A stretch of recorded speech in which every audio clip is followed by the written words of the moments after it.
need to wake up po. Uuwi na po kayo sa pamilya niyo, Dad. Pamilya natin. Ingatan niyo si Manuel. Pupunta na kami ng hospital. Magkikita tayo doon.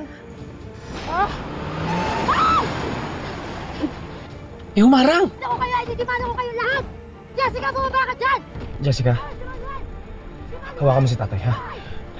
Tay, kumapit ka. Mr. Manuel, welcome back. Kumusta? Dok, baka ho pwedeng isama si Jessica sa loob. May sasabihin lang po ako. Maraming salamat, ha. Hindi mo ko iniiwan simula nung umpisa. I love you. I love you. I love you, Dad. Mahal na mahal kita. Tatandaan ko po, Dad. Mag-uusap tayo. Ang problema mo! Jessica, ang selfish mo! Hindi mo naisip na pwedeng may mangyaring masama sa kanya! Jessica, gawain ba yun ng isang anak? Parang hindi ka anak ni tatay, ah! Anak ako ni Daddy Colleen. Anak niya ako. Anak niya ako! Wag na wag mong sasabihin na hindi ako anak ni Daddy. No matter what happens, I am and I will be his daughter. Oo na! Anak ka ng tatay ko. Kailangan ulit-ulitin? Oo! Para tumatak dyan sa isip mo na ako ang bunso ni Daddy, hindi lang ikaw. And don't you dare erase me from his life, Colleen. Dahil anak din niya ako. At kapatid mo ko, Colleen. Hindi, Jessica. Ayokong maging kapatid ka. At ako, sa tingin mo gusto kitang maging kapatid? Ayaw na kitang makasama dahil plastic ka! Plastic tawag mo dito? Eh, harap-harapan ko ang sinasabi sa'yo na ayoko sa'yo dahil mga agaw ka. Inagaw mo na nga sa akin si tatay eh. Tapos tinarget mo si nanay. Ngayon, pati yung Kuya Jeffrey at Ate Andrea kung gusto mo ring agawin. Hindi ko sila inaagaw. Gusto ko lang din na maging close kami tulad nung dating tayo. Kung gaano tayo ka-close, Colleen.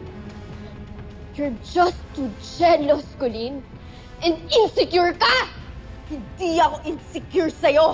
Yes, you are.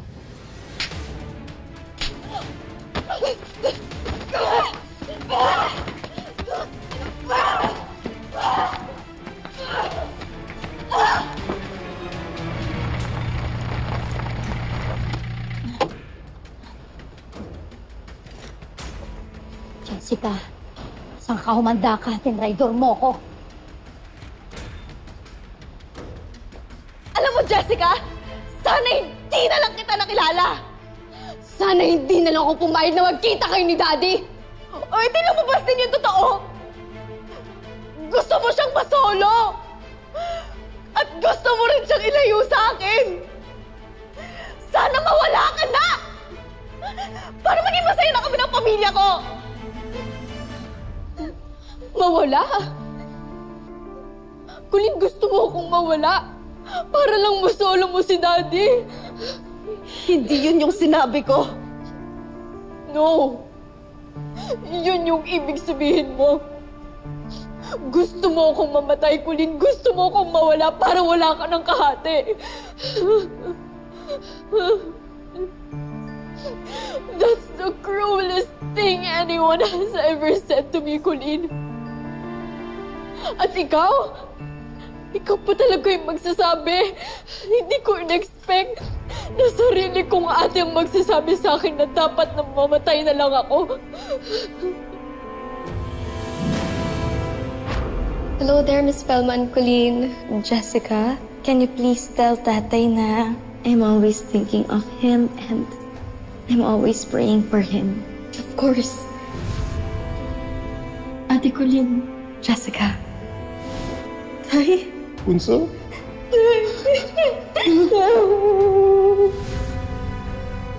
Jessica. Ate Didang, tulungan niyo po ako na ipasok sila sa likod. Jessica, ito pala yung mga damit ko. Ano naman sa'yo? Thank you, ate. Please, sayo mo ngayon si Dad.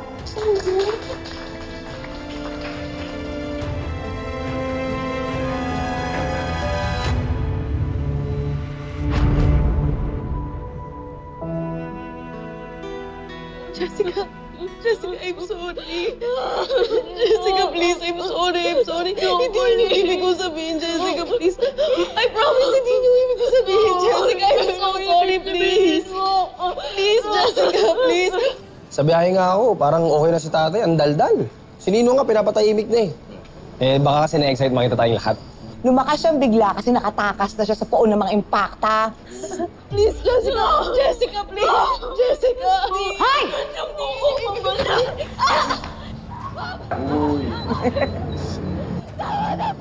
Si Hazel yun ah. Si Jessica? Di ba parang boses ni Colleen?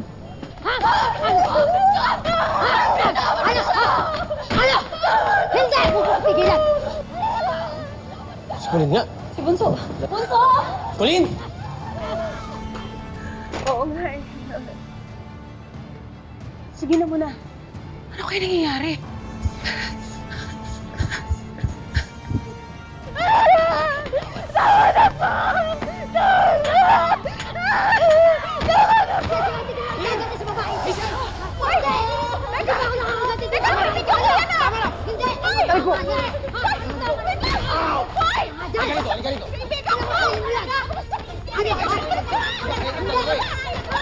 Nagkakagulo na naman kayong dalawa. Magkaayos na kasi kayo. Ano ba? Jessica! Ikaw ang ilam! Kuya Jeffrey! Kuya Jeffrey, tama na! No! Kuya Jeffrey, tama na!